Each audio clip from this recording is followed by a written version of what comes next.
এই জায়গাতে ভুল হওয়ার কারণে আমাদের নামাজ নষ্ট হয়ে যায়। এখানে রয়েছে এখানে ভুল হওয়ার কারণে আমাদের নামাজ ভেঙে যায়। এখানে রয়েছে যে ভুলটি করার কারণে আমাদের নামাজ নষ্ট হয়ে যায়। এখানে যে লাল মার্ক করে দেওয়া আছে এই জায়গাগুলোতে আমাদের ভুল হওয়ার কারণে আমাদের কোরআন তেলাওয়াত অশুদ্ধ হয় এবং নামাজ ভঙ্গের কারণ হয়ে দাঁড়ায়। তো আসুন আমরা 5টি মিনিট সময় দিয়ে সহি শুদ্ধ করে আমরা 10টি সূরা পড়ি এবং মুখস্থ করি। আসুন এটি 10টি সূরার ভিতরে এটি হচ্ছে সূরা কাউসার। তো আমরা অধিকাংশ লোক সূরা কাউসার দিয়ে নামাজ পড়ি। তো যারা এভাবে ভুল করে নামাজ পড়ি তাদের নামাজ নষ্ট হয়ে যায়। আসুন আমরা ঠিক করি। বিসমিল্লাহির রহমানির রহিম।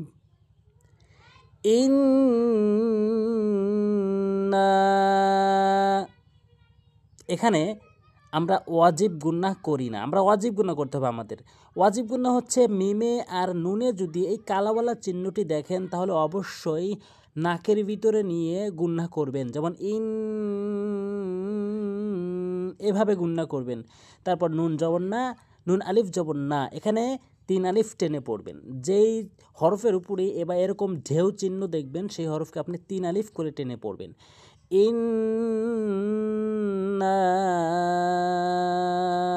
এভাবে টেনে পড়বেন। এখানে 95% লোক ভুল করে, আতই না বলে, আতই না কা বলে। বলতে হবে আইনের উচ্চারণটি তারা অনেকেই বাদ দেয় ভুল উচ্চারণ করার ফলে।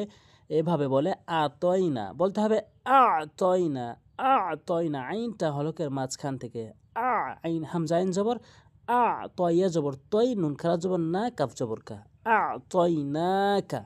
এখানে নুন খারা জবর অবশ্যই আপনি 1 আলিফ টেনে পড়বেন। খারা জবর খারাজের উল্টা পেশ কোথাও দেখলে সেই হরফটি আপনি 1 আলিফ টেনে পড়বেন। তৈ না, কাফ লাম জবর কাল, কাফ ও জবর কাউ, কাল কাউ, সা জবর সার ও জবর সার, অক্ফ করলে সার। এখানে অধিকাংশ লোক ভুল যেটি করে থাকে সেটি হচ্ছে সার বলে, সিনের উচ্চারণ এনে উচ্চারণ করে। এখানে স্যার উচ্চারণ করতে হবে, জিব্বার আঘাত দাঁতের আঘাত নর্মালি।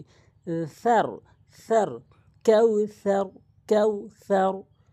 ইন্না আ'তাইনাকাল কাউসার, কাউসার।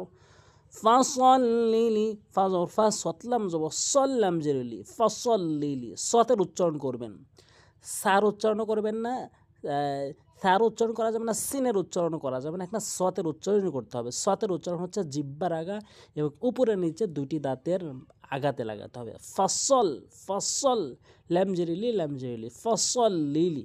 রবা জবর রব্বা জেরবি, কাব জবর ক, লি রব্বিকা, লি রব্বিকা। নুন জবর ওয়ান, হার জবর হার, হার জবর হার। অনেকেই ভুল বলে হার বলে, ছোট হা, বড় হার জায়গায় ছোট হা এনে উচ্চারণ করে। ওয়ান হার বলতে হবে, ওয়ান হার বলা যাবে না। ফাসল্লি লিরাব্বিকা ওয়ানহার, ওয়ানহার। তারপর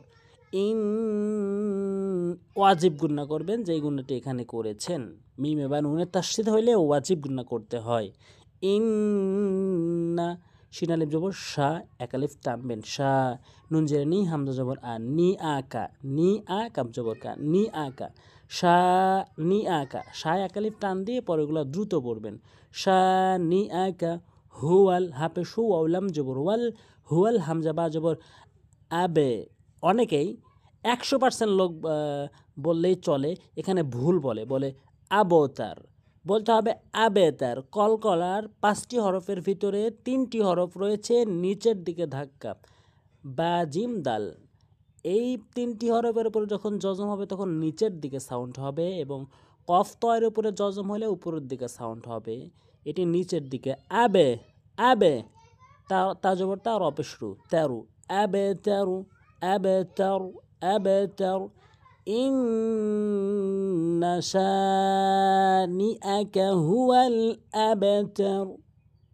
এভাবে পড়বেন, ইনশাল্লাহ আমাদের সহি শুদ্ধ উচ্চারণ হবে। অবশ্যই একটা লাইক করবেন, আপনার লাইকের ফলে এই ভিডিওটি অনেকের কাছে ছড়িয়ে যাবে।